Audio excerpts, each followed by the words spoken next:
It's a brand new morning. I want to start off by reading some scripture, Genesis 26. Confirming the covenant with Isaac. Now there was a famine in the land aside from the previous famine that happened in Abraham's day. So Isaac went to King Abimelech of the Philistines to Gerar. Is this a riches in poverty kind of situation or something else? I guess a famine is, you can't really be terribly content in a literal famine. Then Adonai appeared to him and said, "Do not go down to Egypt, dwell in the land about which I tell you. Live as an outsider in this land, and I will be with you and bless you. For to you and to your seed I will give all these lands. I will confirm my pledge that I swore to Abraham your father. I will multiply your seed like the stars of the sky, and I will give your seed all these lands. And in your seed all the nations of the earth will continually be blessed. Because Abraham listened to my voice and kept my charge, my mitzvot, my decrees, and my instructions." So Isaac stayed in Gerar.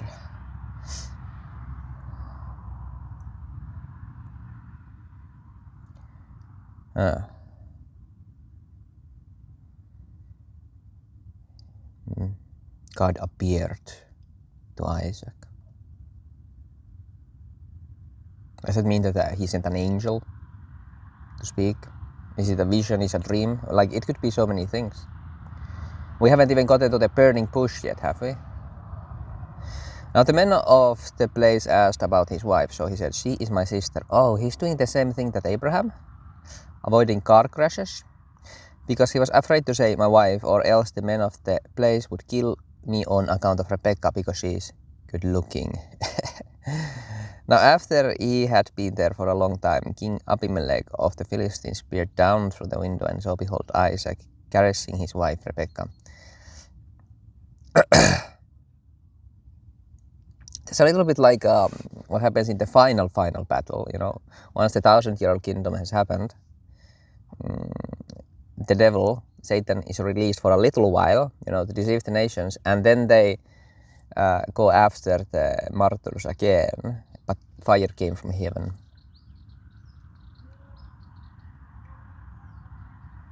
I guess because she is so beautiful. Now after he had been there for a long time, King Abimelech of the Philistines peered down through the window and saw, behold, Isaac caressing his wife Rebecca. So Abimelech called Isaac and said, "So in fact she is your wife. Now how could you say she's my sister?" Isaac said to him, "Because I said, or else I might die because of her." Then Abimelech said, "What is that you've done to us? One of the people could have easily slept with your wife, and you would have brought guilt on us." So Abimelech commanded all the people, saying, "Whoever touches this man or his wife will surely die." Man.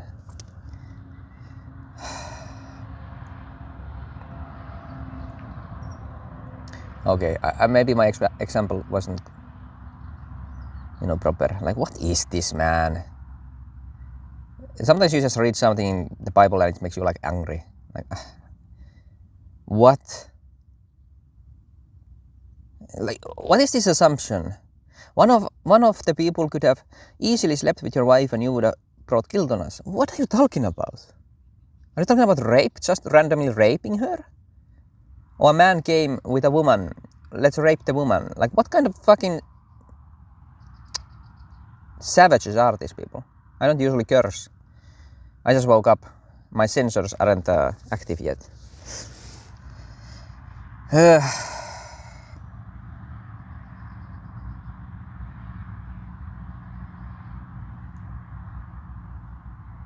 Now maybe they were just incredible apes at this point. Like, this might as well be about Neanderthals, right? Like when you read these stories. With the woman, me take with the woman. Adonai blesses Isaac. This is the thing that gets us out of there. God's blessings. Right? Now, God just got guidance and rule. Then Isaac sowed in that land, and in that year reaped 100-fold. Adonai blessed him. And the man became great and continued to become great until he became very, very great. That's so amazing. So cool. He acquired livestock of sheep and livestock of cattle and numerous servants. Then the Philistines envied him. All the wells that his father's servants had dug in the days of his father Abraham, the Philistines stopped up and filled with dirt. So Abimelech said to Isaac, "Go away from us, for You are much more powerful than us. So Isaac departed from there, camped in the valley of Gerar, and dwelt there.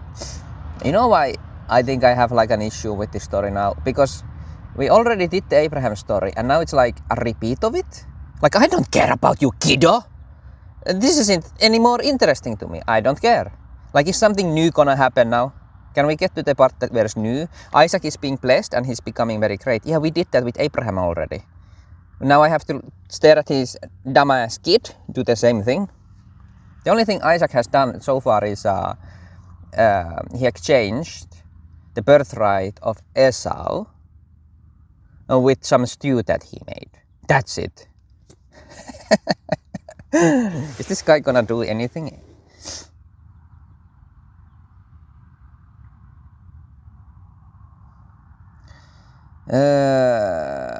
Then Isaac dug again the wells of water that had been dug in the days of his father Abraham. Oh my goodness, like it's actually just doing the same things. This is like falling off, man. The Bible is falling off. The Isaac dug again the wells of water that had been dug in the days of his father Abraham. The Philistines had stopped them up after Abraham's death. He gave them the same names that his father had given them. Okay, so the Philistines, for some reason, stopped the wells. And now, they're returning. So there is this renewal, right? Restoration. Okay. Then Isaac's servants dug in the valley and found a well of living water there. That makes no sense. What are you rambling on about? I think it just means pure water, like clean water. Living water is the thing that makes us feel alive.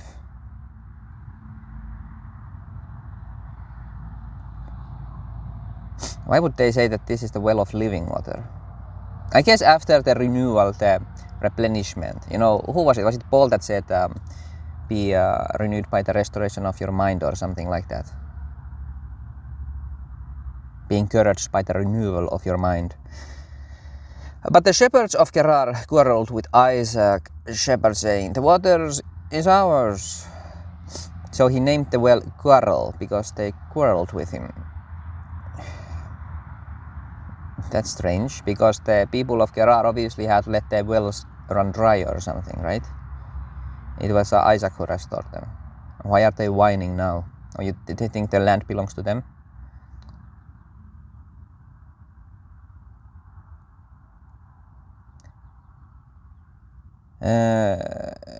Then he dug another well and they quarreled over it too, so he named it Accusation.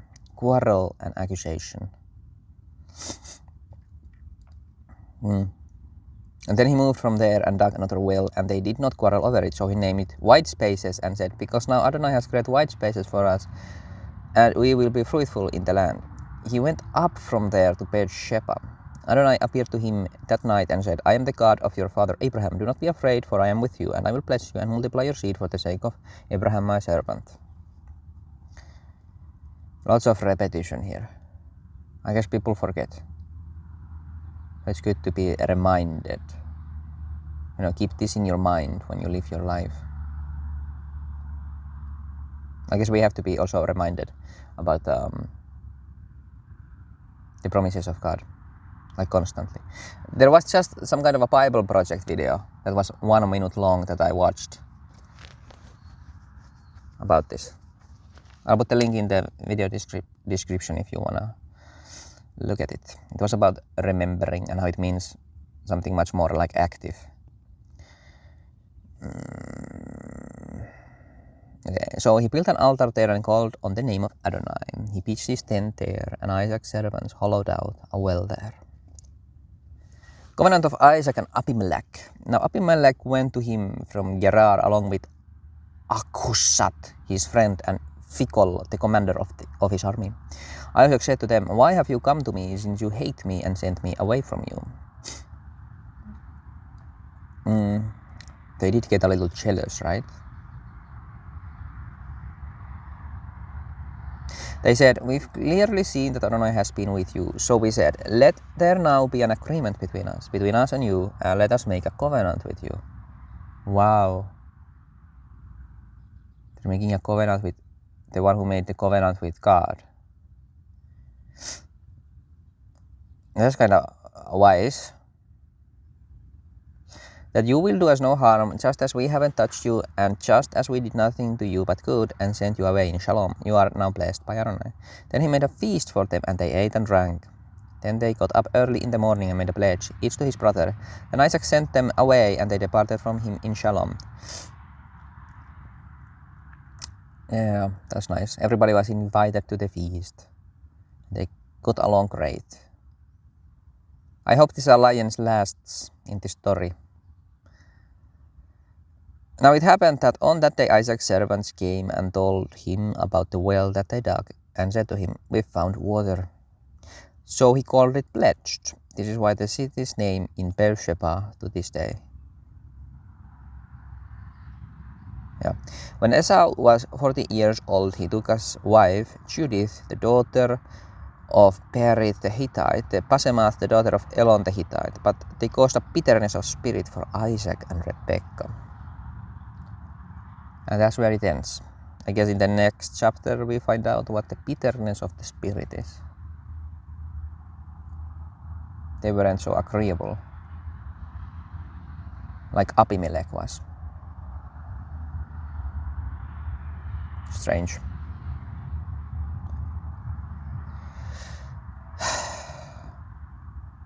Let's continue next time.